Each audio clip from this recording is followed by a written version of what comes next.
At the quiet heart of Calhoun Ward lies Taylor Square, a peaceful, moss-draped park that belies centuries of stories buried beneath its roots.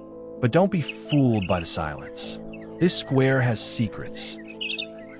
Welcome back to Go Garden Now's YouTube channel. I'm glad you're here, because today we continue our journey into one of Savannah's most enigmatic historic areas, Calhoun Ward.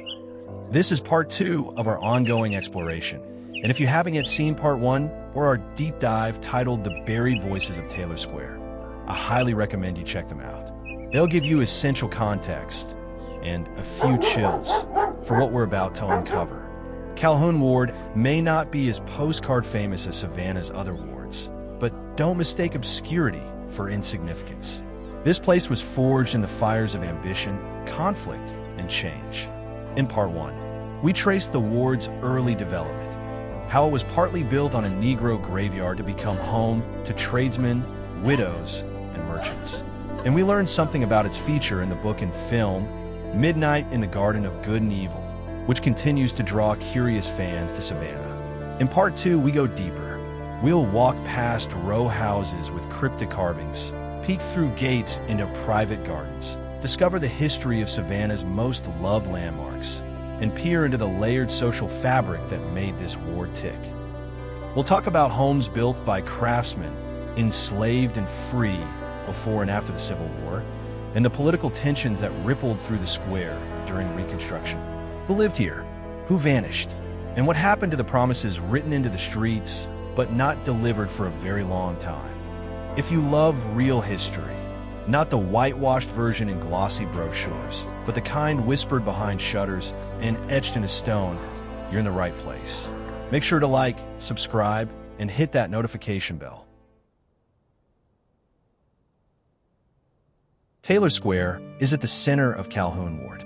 The square, originally laid out in 1851 and named after pro-slavery Democrat and Vice President John C. Calhoun, was officially renamed Taylor Square in November 2022.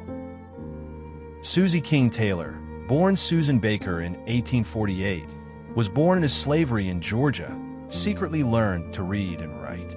She escaped bondage in 1862 and, eventually, became a teacher, caregiver, nurse, and chronicler of her life and times. Her name now marks the only historic Savannah Square named for a woman of color.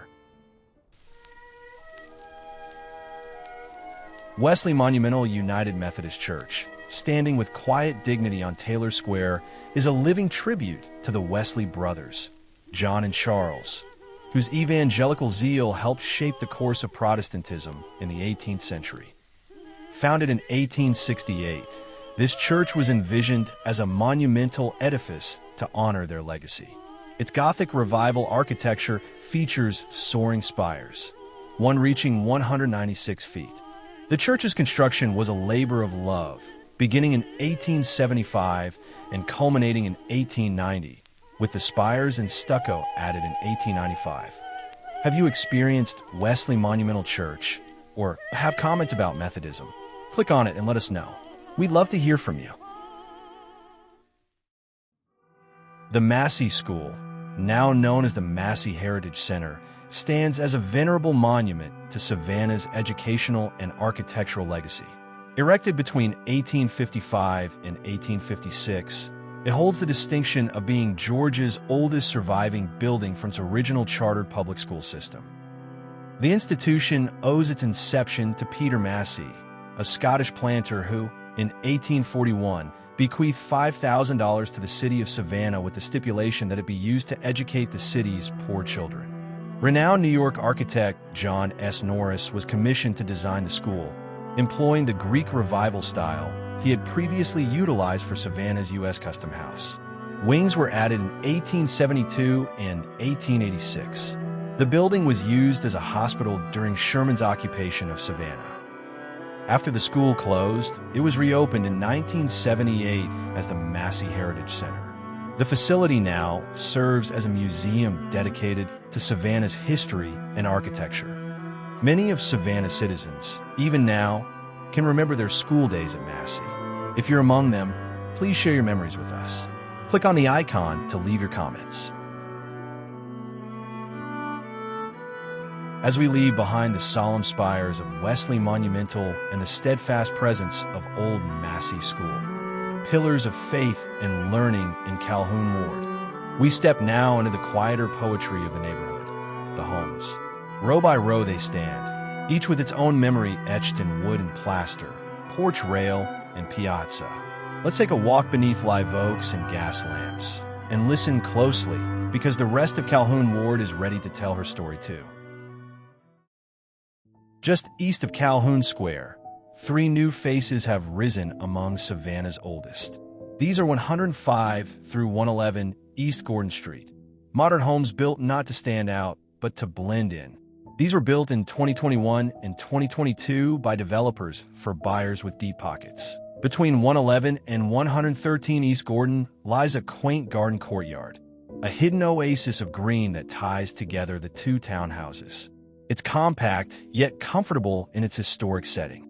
The space is thoughtfully framed by low walls and a wrought iron fence, offering both privacy and a glimpse from the street. 113 East Gordon was built in 1868 for Charles Hutchins, a wholesale dealer in grains, with a warehouse on Bay Street.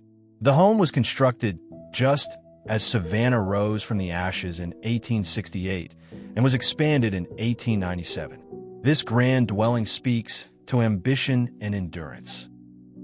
115 East Gordon was built for Adolphus Gaume in 1869. Gaume was a prominent grocer and merchant in Savannah, Georgia during the 1860s and 1870s. Born in 1824 in East Prussia, Gaume emigrated to the United States in the mid-1800s and settled in Savannah. He became a U.S. citizen on February 24, 1859. He died in 1876 and is buried in Laurel Grove Cemetery North. 127 East Gordon was built for John Berry in 1856 with later modifications. The house embodies the Italianate style with bay windows and stuccoed brickwork. Obviously, it's in a state of serious deterioration. Passing Massie School, we come to 215 through 229 East Gordon, built in 1872 for Captain John Garrar. Garrar was commissioned 2nd Lieutenant and mustered into Company D, 1st Georgia Infantry, September 13, 1861. He was promoted 1st Lieutenant and then to Captain. He later served in what was known as Garrar's Light Infantry. Serving in the Carolinas, he was surrendered at Durham, North Carolina in April of 1865. After his military service, he became a prominent attorney in Savannah. Garrar died in 1893 and is buried in Laurel Grove Cemetery North. He was living down the street at 113 East Gordon, Hutchins' old house, when he died. This duplex at 220 and 222 East Gordon was built for Edward Peirce in 1856. He was a printer and publisher in Savannah for the weekly paper A Friend of the Family. He also published the Savannah Census of 1848 and a biography of Governor George Troup. His office was at 102 Bryant Street. Peirce died in 1890 at about 74 years of age. He is buried in Laurel Grove Cemetery North. 224 East Gordon was built for John N. Lewis in 1856.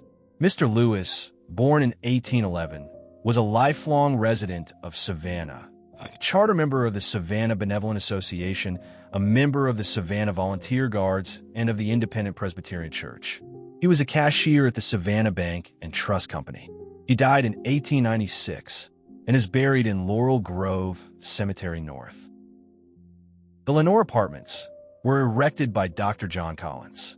It's likely that Dr. Collins chose the name Lenore for its stylish, evocative quality, invoking genteel, literary elegance, rather than to honor a real person. 235 East Gordon was built for Flora Max by Art J. Sullivan in 1894. Flora was born in Prussia in 1836. She was married to Ephraim Max, or Marx, a prosperous merchant with businesses in Savannah and South Carolina. He died in 1892 of complications from malaria. Flora died in 1908. Both are buried in Laurel Grove Cemetery North. 237 East Gordon was built for Thomas Davis in 1893. Mr. Davis had a livestock feed business at 156 Bay Street. He also sold poultry and necessary supplies. Davis likely died in New York in 1924 and is buried in Bonaventure Cemetery. This fine home on Abercorn Street was built in 1868 for Benjamin J. Wilson. Born in Belfast, Ireland in 1823, Wilson immigrated to America as a teenager, settling briefly in New York and Massachusetts, where he trained as a machinist. In the 1850s, he moved to Alabama and became a partner in the Oak Fuskie Cotton Manufacturing Company, leveraging his mechanical expertise into the profitable cotton trade industry. Following service in the Confederate Army during the war between the states, Wilson relocated to Georgia, first in Atlanta, where he invested in banking, land, and local property development. He also became a Freemason and active Presbyterian layman. Around 1868, he commissioned this grand Greek Revival mansion, confirming his status as a wealthy cotton industry veteran, investor, and civic figure rather than a modest tradesman.